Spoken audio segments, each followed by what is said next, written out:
I don't know, so that's, I've been tired of it.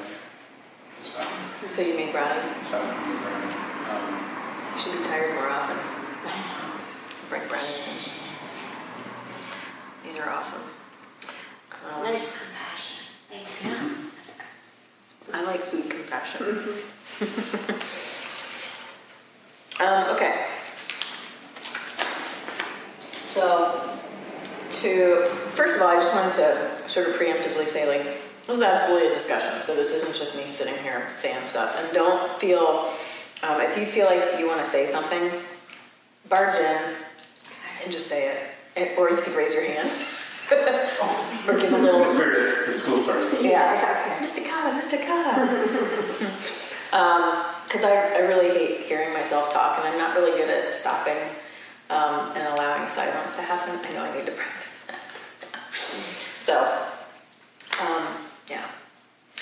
So this is part 3 of compassion.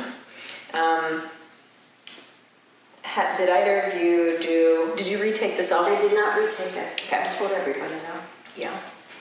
That you took it? Or that you were going to? No, that I took it. Yeah. What, did anybody have any comments on you taking a I self? just said I'm working on it now. That's my main goal. So is that your sort of way of like telling the universe, like I'm working on self-compassion? Kind of like how these days you put something on Facebook and that makes it more real. Yeah. I'm running tell a real race. people. Oh, that's good. That's a real good one, yes. To friends. Yeah. Yeah. Did you take the self-compassion test? I didn't. And to go. I got 4.2. Look at you. Wow. You are very That's how you make brownies. So I'm like, well, I gotta celebrate her, right? Okay. No, just spread it around. Yeah, I don't know. I'm just trying to answer the questions. Maybe, you know, I don't know. Maybe if somebody, you know, if I was like you did with Aaron or whatever, like, and somebody kind of like, that's not true or whatever. Yeah. Yes. But I don't know. I mean, I try to be as honest and thoughtful. You don't have to apologize for getting a good number on your So, self-compassion test. So. Is that something you worked on to get that score? I mean, what'd you say? Did I do any like test prep or anything? No. Could have still been. No, but I mean, is that something that you're aware that you... I think,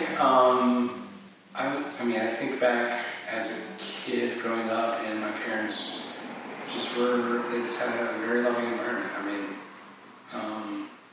so I was accepted no matter what. You know, I would test them about things, about like, well, what if I did this? Would you still, you know, if I like murdered these people, and, you know, and I would like come up with like, and I did this, that, and the thing, and, you know, my mom was like, you should kind of roll her eyes, you know, because it would be like the 10th scenario that I avoided, and she'd be like, yeah, I'd still love you no matter what. I wouldn't be happy with what you did, but I still love you no matter what, kind of thing. And so I don't know. So I don't know. I mean, I guess it's not something I've like, you know, consciously thought, you know, this is something I'm working on or whatever. But so when I got the score, I was trying to get, okay, where does that, how does this come about, or whatever, and just really back to my parents had a very loving, you know, environment growing up, you know, so maybe that's it. I watched a lot of Mr. Rogers too, so Yeah. so yeah. That's awesome. That's all I have. Yeah. Sorry. Yeah. Oh, I'm sure. And I think your home environment does have an effect. Oh, sure. I mean, mine was a little more dysfunctional. So. Yeah, and I think, you know, personally, just thinking about like home life, yeah, like mom and I would do, I mean, I've said like my mom was a hippie and whatever, so she did transcendental meditation and so forth. So the things that we did that were, I don't know that it was necessarily self-compassion or I would call this self-care. It's like every once in a while when like emotions got too high, we would actually do a primal scream. We would just stand in the middle of the house and just scream as loud as we could. Like just open up the gullet and let it go.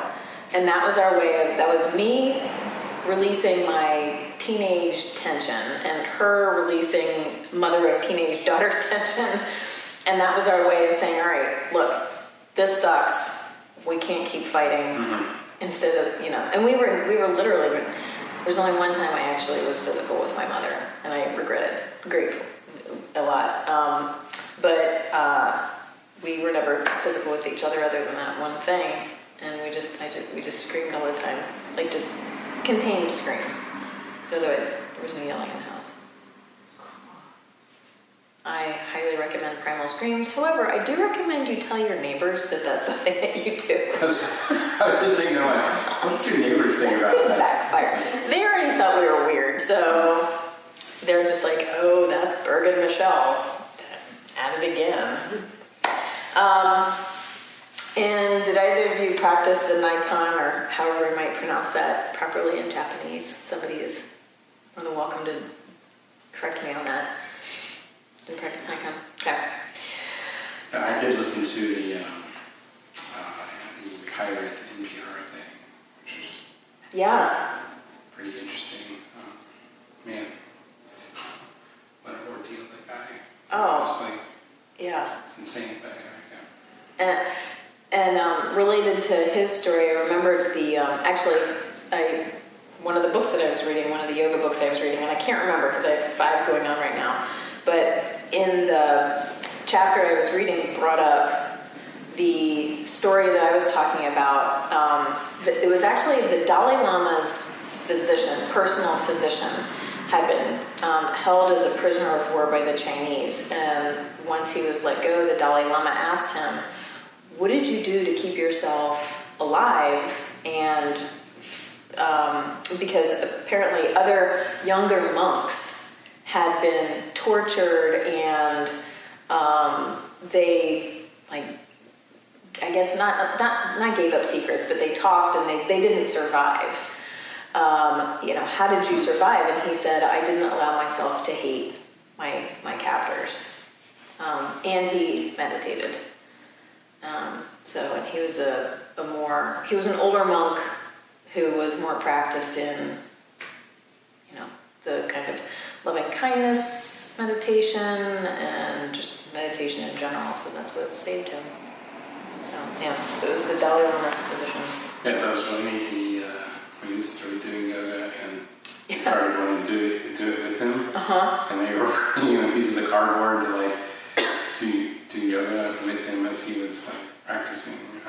These were his like guards or whatever. Okay, wow. Yeah. Yeah, the journalist. Yeah. So. Yeah, it's just fascinating. Like the way that you can save yourself and make a situation just a little bit better simply by adding compassion and seeing each other as humans. And I also thought it was kind of interesting at the end where they actually paid the ransom. Yeah. Like, whatever, $1.6 million or something crazy.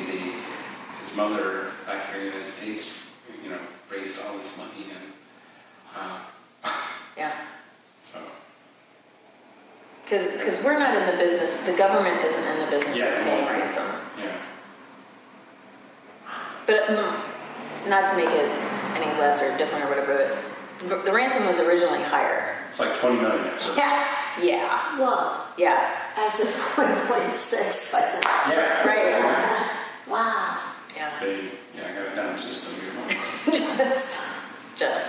yeah. Related to the idea of seeing people as humans, Erin and I were actually just on a walk today. We were talking about the woman in Iowa, the runner, who was killed because she didn't. A guy drove by and catcalled, and she rejected him, and he basically killed her for that. Erin read all these comments on Reddit discussing this whole situation. And very long story short, it got into the discussion of men who, and I can't remember the term that he used, but basically men who would feel rejected essentially because they would try to hit on women and get angry because they were being like the nice guy, and they kept women were just being friends with them. But they kept hitting on him and trying to do nice things for them and wondering why they weren't getting any response back. Yeah, right, exactly, why they weren't getting any action. And, the one guy said, somebody on Reddit said, okay, for any of you guys who used to be this kind of a guy, what made you change? And one of these Redditors said, well, I had posted essentially saying that, I keep, being nice to these girls and doing things for them, and they're not doing anything bad. They're not being my friend. They're not going out on dates with me. And one person's response was, well, if you keep trying to do something for somebody, expecting something in response, then you're not actually being a nice person. Then essentially realizing that women are just humans. And then that made the guy, several people have commented that was their change, was recognizing women are people too. So the act of compassion is that empathy concept. Why can I have a visceral response to something but not you? So in recognizing that we all have similar responses, then perhaps you can empathize with somebody and feel compassion towards them. You don't have to have been in the exact same situation to recognize that, their situation is tragic. The journalist, my God, I hope I'm never taken by Somali pirates, but you can empathize and feel compassion for his situation, and perhaps even go a little bit further and think about the Somalis. The reason why they feel like they have to be in this situation. And a lot of times when we look at big government problems, revolts, the Arab Spring, it comes down to food, simple thing like that. People, basic needs aren't being met. Right. Yeah. It's not that. I was reading an article today. Was it the Washington Post or the New York Times? They were talking about how when we see "Death to America" written on signs, or people are chanting in the Middle East, "Death to America," it's not death to Americans. It's death to the government. They just recognize the government is making really bad decisions, and they're not thinking of the little people. And they're just saying, we don't have any problem with the people in America necessarily. It's the government. And so when it was actually really interesting to me to read that article that a reporter actually had the wherewithal to sit down with a few people and say, and bring up this whole thing of the Death to America slogan, and to really get to the meat of it, because we see these marches and these protests and things on fire and Death to America, and I personally am afraid and just think of 9/11 and all these things, but it's not that. It's not me. It's the government. It's it's something else. And then putting yourself in their shoes as far as why they feel this way, like tariffs and sanctions and things like that. These little things, these little tweaks that one country makes reverberates throughout the entire planet. And these people, people are instantly starving because of little changes that we make. So recognizing just even the Nikon reflection of did I make somebody suffer today? Well, I didn't have anything to do with tariffs, but, recognizing that little things that we do, we are part of this big, whole organism that is our planet. We are all connected. We are all related. Things that we do matter.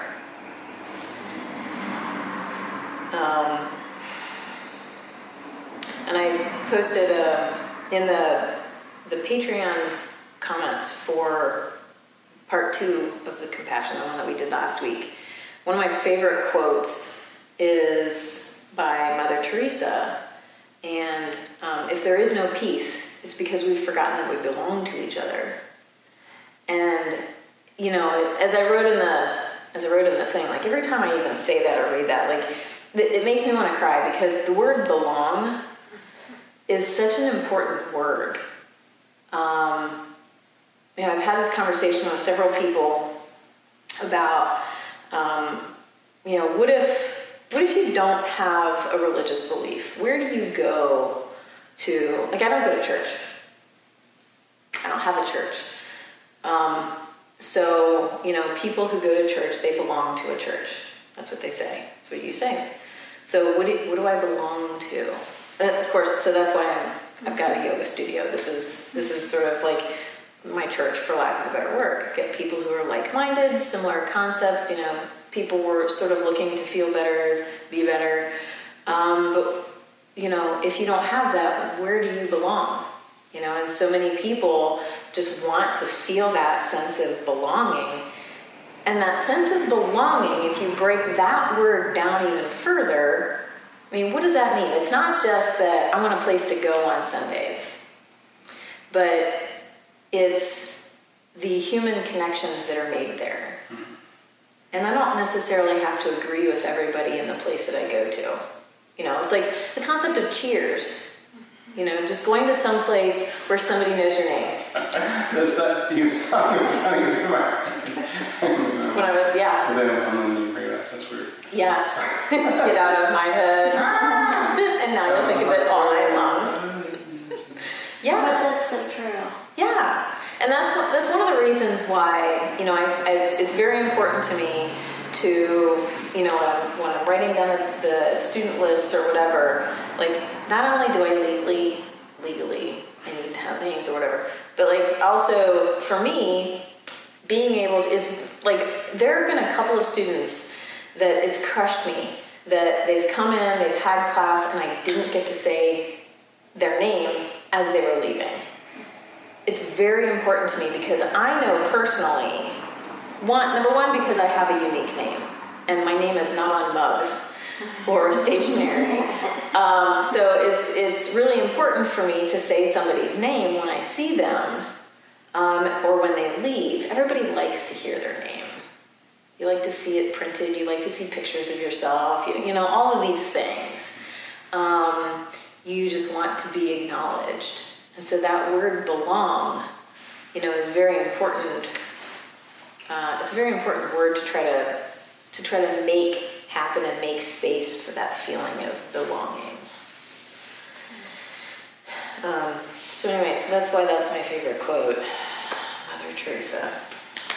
So how does, because I think obviously you're on something here with this belong stuff, and how does that help us in our own, you know, to be accepting of ourselves and all that kind of stuff? You know, what does it do? Is it just because I got other people, you know, who are interested in me or affirm things that I do, or, I mean, maybe have similar experiences and can relate to what's going on? I mean, maybe it's all those kind of things or whatever, but yeah, I guess, you know, that's, I'm not sure exactly where I'm taking this, but just other than, you know, maybe to break this down a little bit more, in the sense of like, okay, because right, not every, you know, not every group or whatever has that same kind of like, you know, Like a church. Like a church, or Yeah. like you've created here in this studio. You know, you created like a little community. I'm sure other studios, I don't know. I mean, do they have that same kind of community in Flexible? You know. Well, they danced at Crest Fest, so hopefully they did a little dance. It was interesting. There were like 7 or so people of all different like ages. There was like an older gentleman and like whole different, like a guy that looked like he could be somebody's grandfather was actually out there doing like modern dance, and it was really cool. It was actually really hot, but like I was melting. But yeah, so I think that they are trying to build that kind of a community. Because my concern with community things and belonging is because I don't go to a church, where do you go to meet people? Just friends. I don't want to date anybody. Where do you go to meet people just to be friends? To know that this is a safe place. And I will say, first and foremost, my own personal experiences with churches, I have not actually had good experiences. And I have found not good friends at churches. So just because it's a church doesn't mean you're going to find a good friend there. But people collect at bars. That's not always the best place to find a friend. You can find fantastic people there, but maybe not. But regular things happen at bars, you know? And so I think that being in an environment where you are welcomed, where people acknowledge your existence. And I think for some people, if you feel like you don't have a community, just even having somebody like acknowledge you, like, oh, yep, I saw that you were on the list tonight, welcome. Like even that little acknowledgement of your existence, like an AA meeting, you know, going to some sort, like being part of a club, like, you know, my front runner group, I love that. That's kind of my church too. That's my Sunday morning. You know, that's where I feel, when, you know, talking about, for example, just the concept of compassion, for self-compassion, for example, I am going to a group of people, I'm choosing it. So for me as an introvert, it is really hard for me to go to group organizations, public things, because what if they don't say my name? What if, and unfortunately it's really hard to remember my name. I've been called Brandy a lot, and I don't get offended by it necessarily, but what if somebody doesn't remember, what if I'm not on the list? And then I'm gonna feel like really bad. So being able to find a place where I know that people are gonna know me and that people are gonna welcome me in, that's a form of self-compassion for me, because I'm being in public. And I know for me, for my personal, my energy, my emotions, my psyche, I have to be in public every once in a while. Maybe not like social, like I'm the person that sits in the dark corner, kind of creepy, like at the coffee shop for sure, but at the bar, absolutely. Like I'm not being a creeper, I'm being social. Like I'm around people, that's social for me.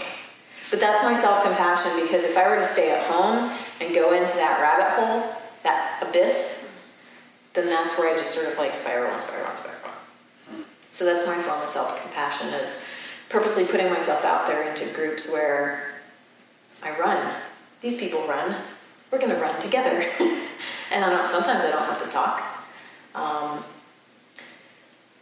And I need to be accountable. That's part of the self-compassion. Yeah. So I need to be accountable if I'm going to stick with a program, you know. Yeah. That's important. Yeah. And I think, you know, and that's a good point. So perhaps for a lot of these things, maybe not the bar setting. I don't know. Maybe we could make a case for how you could be accountable in a bar setting. Pay your tab. You have to pay your tab. Maybe you're the designated driver. I don't know. But certainly, you know, there is an accountability aspect to being part of a church group, being part of a sports group, whether it's a team or individual, you know, showing up, paying your dues, you know, especially if you're on a team, then you certainly do have to be accountable. And that makes you feel like you're just part of it. You know, it's sort of like imposed accountability, you know. You know, No one's taking attendance. yeah, nobody really cares. Yeah, like if I don't actually do the mileage, it doesn't affect anybody. Right. You know. So it's interesting, we're talking about you going to like a bar or whatever, a coffee shop or something, and putting yourself is a form of self-compassion for you, right? Yeah. But it's also something that you're not comfortable with. right? The bar, no. The coffee shop, yes, because I'm not expected to talk to anybody. I can order my coffee and sit in the corner. It's really hard for me to go to a bar. Our conversation was so engaging that I forgot to stop and restart the camera, the recording, at the 29-minute mark. The camera only records for 29 minutes. It's a long story. Anyway, we got into this really great conversation about introversion. I've put a link on the Patreon page to the 4 different types of introverts. Jeremy was really interested in my thoughts on not only why putting myself into public is a form of self-compassion, but also just my, or the concept of being introverted, and it being more than just gaining energy from being around people versus gaining energy from being, alone, for example. So it's a little bit more than that. I welcome any comments from anybody who considers themselves an introvert, or any of the types of introverts that that you might see in the link that I've posted below. It's an interesting challenge to be introverted, and to know that you do need to put yourself out there sometimes in safe social situations. Again, I go back to Cheers. I grew up watching that, and as a matter of fact, when I was a kid playing piano, I played the Cheers theme song for one of my recitals. So it is actually very much part of my DNA. I love Cheers, and that idea of walking in and somebody knows your name, somebody says your name, and they don't question why you're there, and you're just folded right in, just like somebody's making bread with you. And you're just one of the ingredients in this place that makes the place more special, that makes the energy better, because you're there. People want you there. They notice when you're not there. That, I think, is important. That feeling of belonging, even when you're not there, you just think about that thing and it makes you feel comfortable. So to somebody like me who is an introvert, finding a safe space like that is extremely important. So suffice to say, we had probably like 15 more minutes of that conversation. And unfortunately, I didn't get it. I'm going to be better, and I'm going to set a little timer to remind myself to start and stop the camera. From there, we moved into a discussion about how people talk about themselves. And Jeremy was asking a question about how to handle people who use sort of negative terms. Maybe they're fishing for a compliment. Maybe they truly do feel this negative about themselves.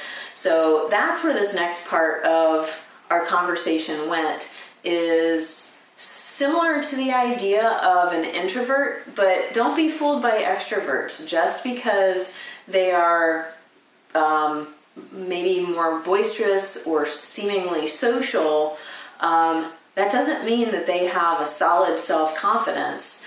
And so part of what we're practicing when it comes to self-compassion is helping to teach that to others, helping to teach others to use positive language about themselves, do positive things, put themselves in positive situations, be around positive people that build you up. So that's part of how we sort of moved into this next conversation. I struggle because I don't want to be like, oh no, you weren't. You were great. Yeah. Even if maybe they were great, and they're just being foolish, or maybe they, actually, needed some work, on that or whatever. So, because I want to be able to have my interaction with them to be, one, to be authentic, and two, to help them grow, in a way so that they aren't somebody who's always down on themselves, So So just, and I know there's some things you can, focus on, like maybe things they did well, and so, I noticed you did this really well, and you did this really well, and some other stuff, but that always seems to be a struggle to me to respond in a creative and helpful way to folks that are like, oh, I was, blah, blah, blah, I really sucked at that, or whatever, I'm so stupid, and that kind of thing, and just, so any thoughts anybody have? So the one example that I can give is I have a private student, and she frequently uses the word fail. I failed at that pose. And just throughout a session, she'll say fail a lot. And so when I first met her, I wasn't sure if she was sort of like, if that was like a jokey word to her. And so finally, after a couple of sessions, I was like, I actually stopped and I said, look, I don't know if you're actually being serious, but I just want to clarify, like, there is no failing in yoga. There is no success in yoga. There is no failing in yoga. There just is. Yes, there just is. It is not good, it is not bad, it just is. And that actually, for her was like, oh, now that you put it that way, there is no range of fail to success in yoga. There is not that thing. And so that was my opportunity to talk to her about that, because I think that word is in her vocabulary. You can fail a test, but you do have to be careful about when you're using those things. So I did take that opportunity to say, let's squash that word, at the very least, when you're talking about a yoga practice. And I've tried to be mindful about that when talking about things as good or bad, because most things aren't inherently good or bad. It's what you do with them. Humans aren't inherently good or bad. It's the choices that they make. Things like that. So I do try to, when I'm talking to people, and I do try to do it depending on the situation.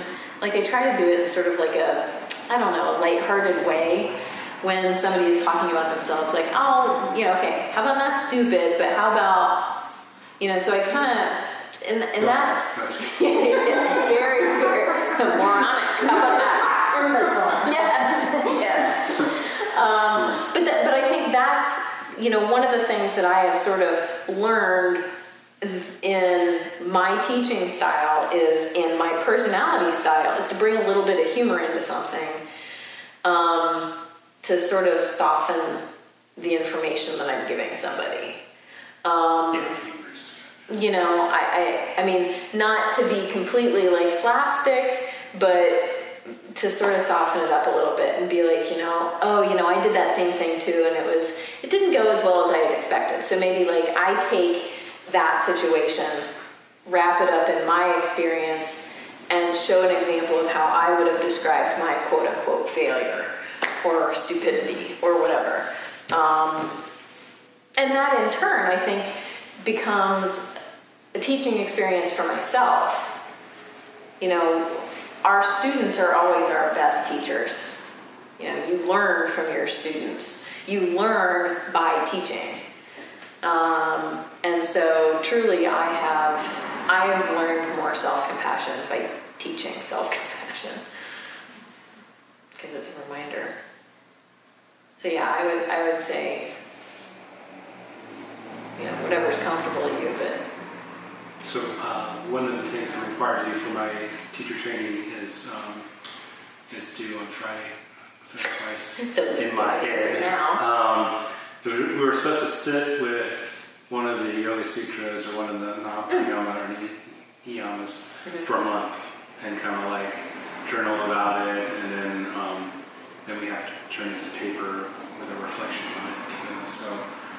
Is your paper written? Of course not. Best work happens. It's right up here. Best work happens on Thursday. But I've been, putting stuff in a journal and whatever. So I think I just need to just pieces and kind of organize and put it together. So it shouldn't be that hard, but so I chose Santosha, Yeah. which is Contentment. And the reason that I brought that up is because we were just talking about the fail or not fail, and just kind of like being kind of neutral, and because who's to say what is good and what is bad in a particular situation, right? Yeah. There's that Buddhist story about the farmer who his son broke his leg, and his neighbors were like, "Oh, bad luck! Your son broke his leg." And then the next day, the army comes to conscript sons into the army, and good luck! Your son's leg is broken. They don't take him. So it just kind of, and the farmers, all these different situations, who's to say what is good and what is bad? Right. Kind of you just did this kind of thing. And so it's been interesting to try to, because a real piece of that is, I've been rereading the Deborah Attell book, is the, gratitude, right? And being thoughtful about all the things she had to be grateful for. And then, again, looking, when you're interacting with other people, recognizing that they are also a human being, like that. Or if, from my faith background, it's like they are a child of God, just like you are, okay? And, when you approach it from that perspective, it really kind of sets the stage for okay, then we are, in this thing together, basically, and so therefore, their happiness and their well-being is, directly tied to my happiness and well-being. And that's why I love the way you end the practice with the all beings in the universe be happy and free, and our actions and thoughts further their happiness and freedom. That kind of sums that all up. And so I really like how that ends or practice each time. Yeah. So, but that's all I've got to say at the moment. For me, in this journey of self-compassion, so I had taken on, I don't know when, but the role of, it felt like being everyone's cheerleader. Mm. Kids as well as adults. And so now that I'm being more reflective on self-compassion, I'm realizing I don't need to do that, and I don't need to comment when somebody makes, a comment such as, I'm not any good at this. I can just accept that and listen. Obviously that person, if it was a comment directed, for sharing with me, they felt comfortable to share that.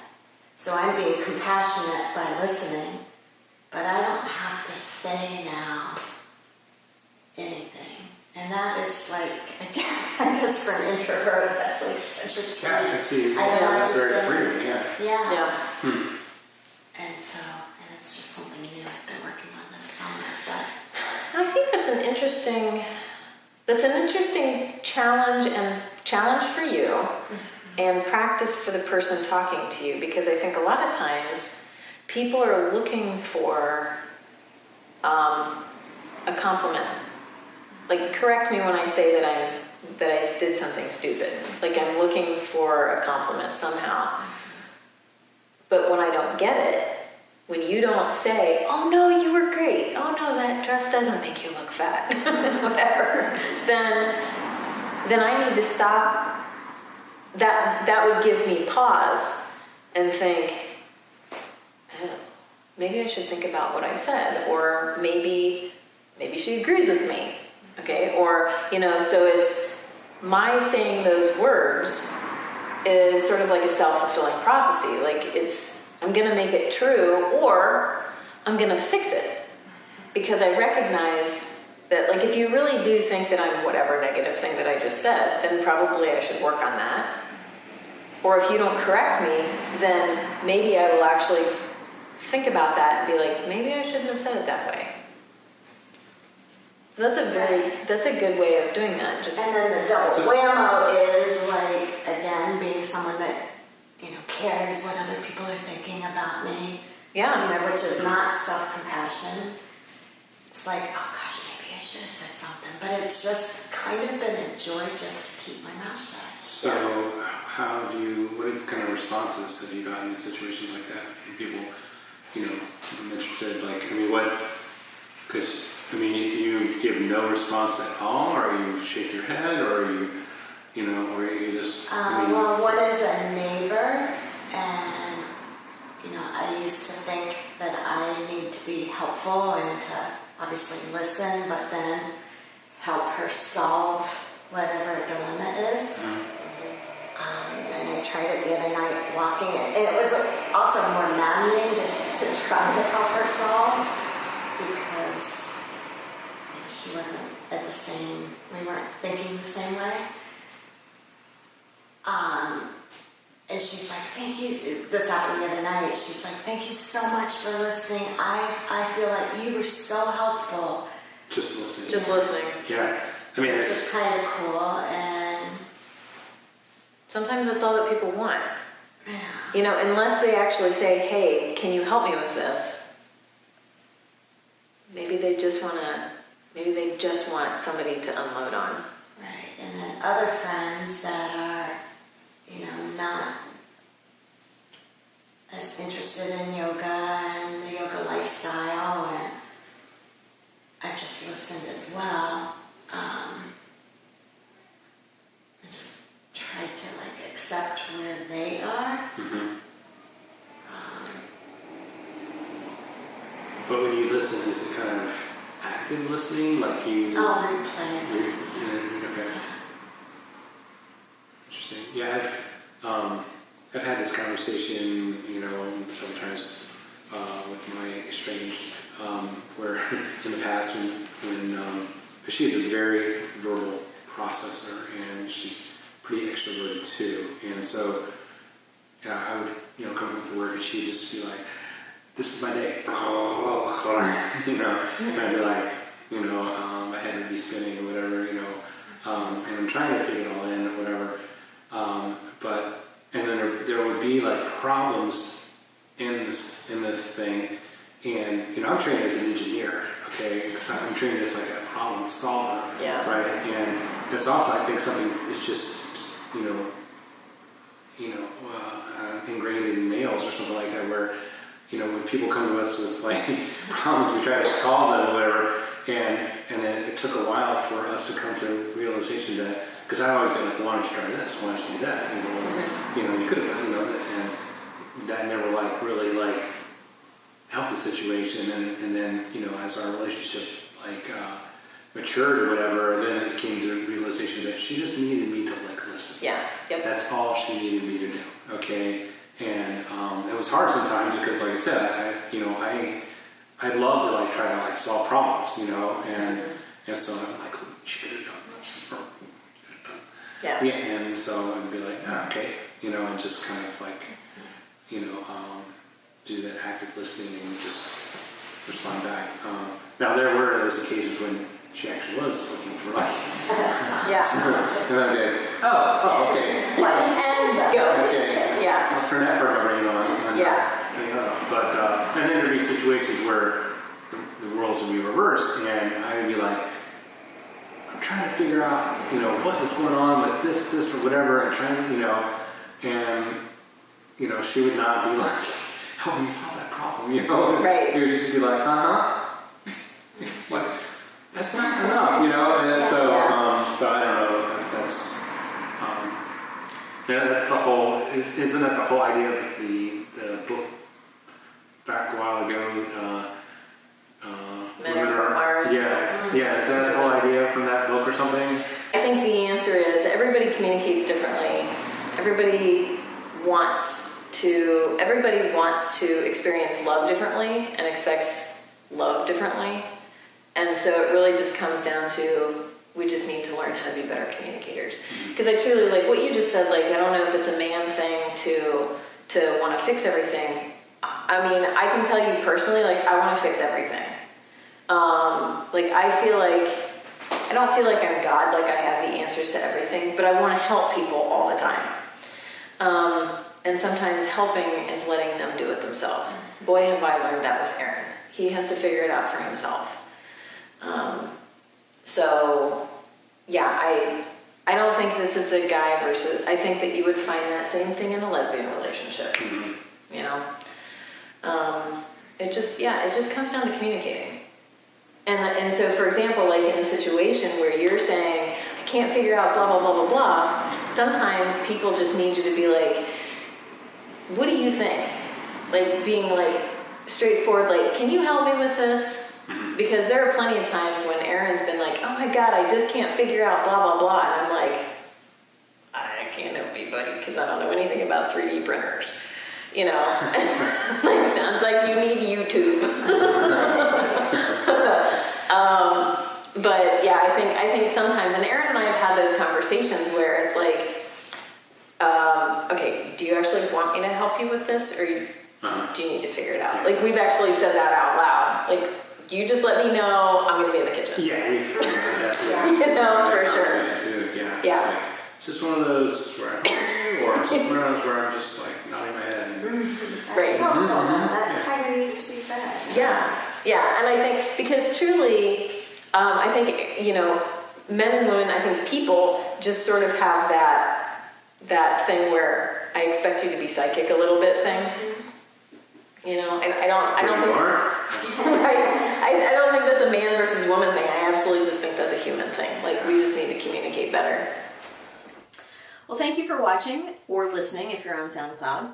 I hope you enjoyed this. If you did, please click like or subscribe, and consider going to the Patreon page, patreon.com/yoga happiness. Not only would I love it if you'd think about becoming a patron, a supporter, but also there's additional content on the Patreon page. I've got additional links, further conversations, and background information, depending on what the video is. So there's just a little bit more for folks who visit Patreon. I want to give a shout out to my Patreon supporters. The list is growing, and I'm really excited about that. So here we go. So far, the list is small enough that I can memorize everybody's names, but I'm hoping at some point that it's big enough that I can only rely on the list. So thank you to Chris and Nancy, Lauren, Athne, Vince, and Jeremy. I appreciate your support. I'll be adding more content, especially coming up soon with the special thing, the exciting news.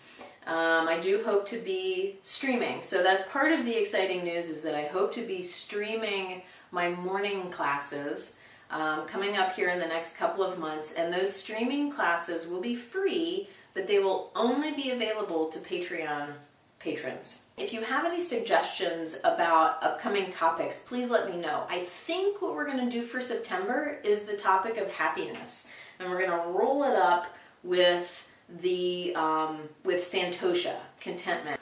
Yoga Talks this Wednesday, 7:30 to 8:30. We will go through the part 4 of compassion, and then maybe start with happiness. Have a wonderful week. Practice self-compassion. Bye, everyone.